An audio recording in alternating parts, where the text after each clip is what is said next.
Всех приветствую! Сегодня мы отправляемся на лосиную биостанцию в заповеднике Лосиный остров. Это место отлично подходит для семейной поездки. Тут можно узнать, как живут самые крупные обитатели наших лесов, как за ними ухаживают, чем они питаются, почему так важно беречь этих животных и, конечно, многих можно покормить и погладить.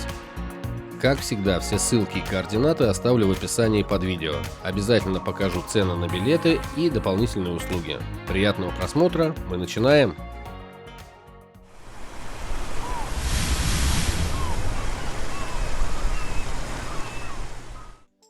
Итак, мы на парковке. Она платная, 350 рублей без ограничения по времени. Вход заповедника располагается в 4 километрах от МКАД. Въезд через Ярославское шоссе. Идем на кассу за билетами. Тут же оплачивается и парковка. Цены на ваших экранах, а также они есть на официальном сайте. В связи с перебоями в работе мобильного интернета лучше приезжать сюда с наличными деньгами, чтобы избежать проблем с оплатой. Нам проход в заповедник, парковка и билеты на экскурсию «Лосиная биостанция» на двоих взрослых и двоих детей обошлись в 4350 рублей. По оленьей тропе до Лосиной биостанции идти через лес примерно 15 минут. Расскажу пару слов о данном месте. Лосиный остров – один из самых старых заповедников России. Еще в далеком 15 веке эти земли были охотничьими угодьями русских царей.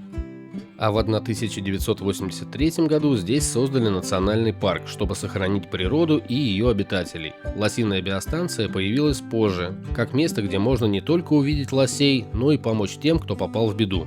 На территории есть детская площадка, кафе, ларек с мороженым и закусками. Можно отдохнуть в беседке на берегу Яуза. Находясь тут, забываешь о том, что ты рядом с мегаполисом. Чистый воздух и природа, как будто уехал куда-то далеко из города. Мы давно хотели тут побывать, но то портилась погода, то возникали неотложные дела.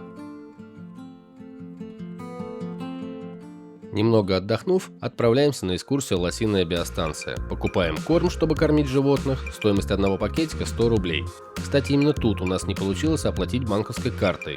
Хорошо, что с собой были наличные деньги. Далее нас встретил сотрудник Лосиной биостанции, она же и была нашим экскурсоводом.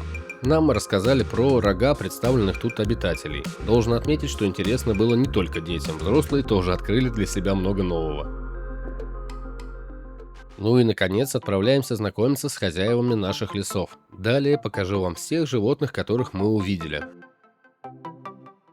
Мне отдельно понравился тот факт, что это не зоопарк. Тут не держат животных на потеху посетителям. Они попадают сюда, если были ранены, остались без родителей или пострадали от человеческой деятельности. Сотрудники прикладывают все усилия, чтобы помочь им и отпустить обратно на волю. Конечно, не всегда это возможно, так как не все травмы можно вылечить и подготовить животных к дикой жизни.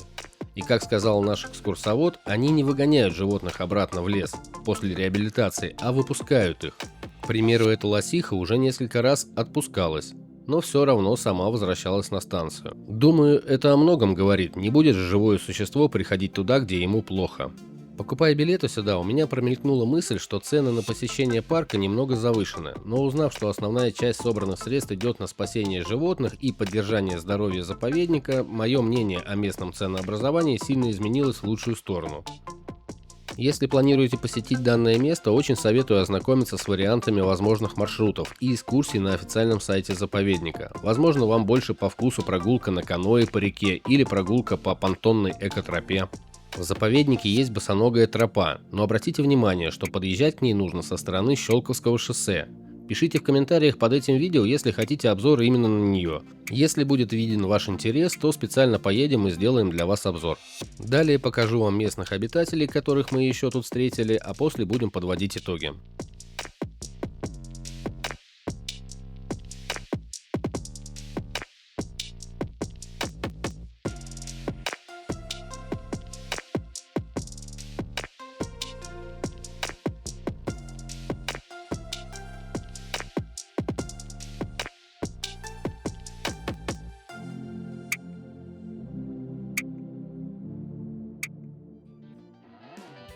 Подводя итоги по данному месту, могу сказать следующее. Если вы любите животных, природу и устали от каменных джунглей, то вам нужно сюда приехать.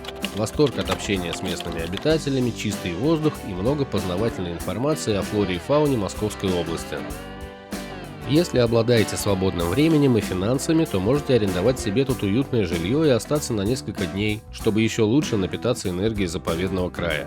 Мы отлично провели время и ни разу не пожалели о том, что наконец-то сюда выбрались. Желаю вам больше хороших путешествий, не стесняйтесь задавать вопросы в комментариях, ставить лайки и подписываться на канал. Увидимся в новых видео!